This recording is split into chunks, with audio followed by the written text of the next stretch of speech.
नमस्कार. मी वैद्य प्रमोद गजेंद्र अमरोळे, MD आयुर्वेद, संकल्प multispeciality clinic, Ayurveda आणि होमिओपॅथी. आज आपण आजच्या व्हिडिओमध्ये पाहणार आहोत पावसाळ्यामध्ये होणारे आजार व त्याची घ्यावयाची काळजी.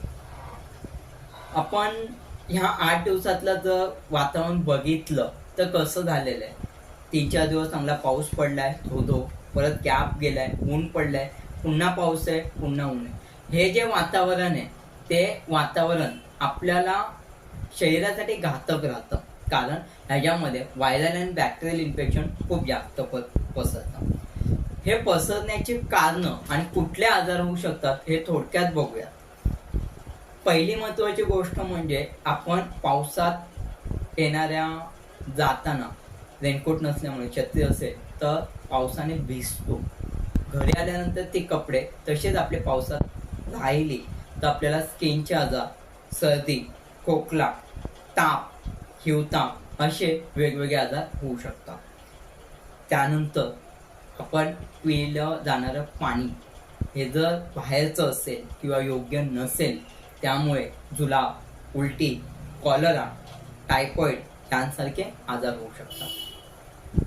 ह्याच्या व्यतिरिक्त अजून होणारे आजार कुठले?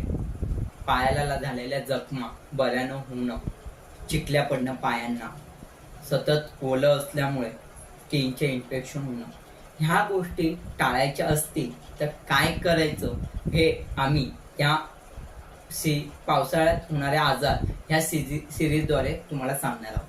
आज आपण पहिला भाग घेतलेला आहे, त्यामध्ये तुम्हाला काय आजार कशामुळे तो होतात हे थोडक्यात सांगितलं.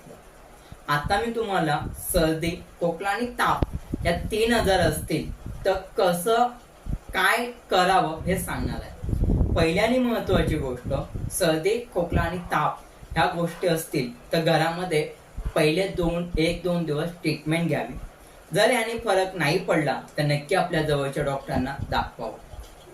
रात्री झोपताना सर्दी, खोकला आणि ताप का होतंय लक्षात ठेवा. सर्दी आणि खोकला, ताप होण्यामागं केसामध्ये मुरलेलं पाणी हे सर्वात मोठं कारण पावसाळ्यातलं असतं.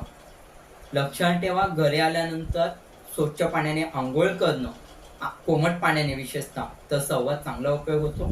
त्यानंतर महिलांना विशेष करून काळजी घ्या. जर पावसाळ्यात डोकं भिजलेलं असेल तर घरी आल्यानंतर हेअर ड्रायरनी केस सुकवावेत.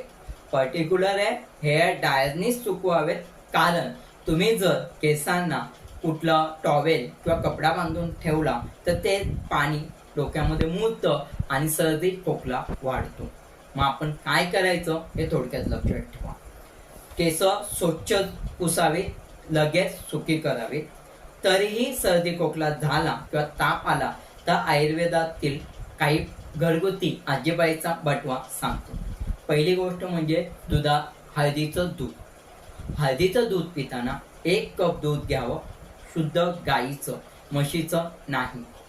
1 कप गाईच्या दुधामध्ये 1 इलायची किंवा दालचिनी, अर्धा चम्मच जे मसाल्याच्या डब्यातला असतो तो अर्धा चमचा किंवा 1 चमचा हळद, खडी साखर, त्यानंतर तुळशीची पानं हे टाकून ते उकळावं व प्यावं.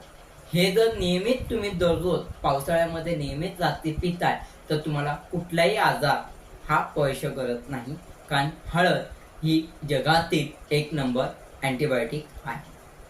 त्यानंतर सकाळी किंवा संध्याकाळी तुम्ही जो चहा घेता त्या चहामध्ये थोडासा बदल केला तर सर्दी, खोकल्यापासून नक्कीच फायदा होतो.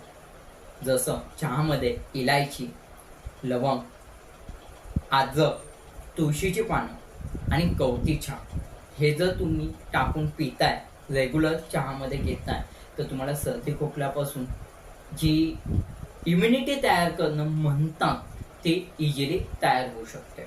ह्याच्या व्यतिरिक्त तरी पण आपण हे दोन्ही गोष्टी करून पण आपल्याला ताप किंवा सर्दी, खोकला झाला तर आयुर्वेदातील महासुदर्शन काढा, महासुदर्शन घनवटी ह्या औषधं घ्यावी.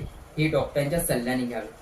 किंवा आपण शीतोपलादी, तालीसादी, एष्टीमधू चूर्ण जे ज्येष्ठ मध म्हणतो, ही चूर्ण आपण मधासोबत सेवन करावी. ही बेसिक औषधं आहेत. ही घेऊनही आपल्याला आराम जर नाही मिळाला तर नक्कीच आपल्या जवळच्या डॉक्टरांना किंवा आपल्या फॅमिली डॉक्टरांना भेटावं. यापुढील आजारांवरती नक्की काय ट्रीटमेंट घ्यावी, काय काळजी घ्यावी हे घेण्यासाठी आमचे पुढील व्हिडिओ पहा. आमच्या फेसबुक, आमचं इंस्टाग्राम व आमच्या यूट्यूबला सबस्क्राईब करा, लाईक करा आणि शेअर करा. धन्यवाद.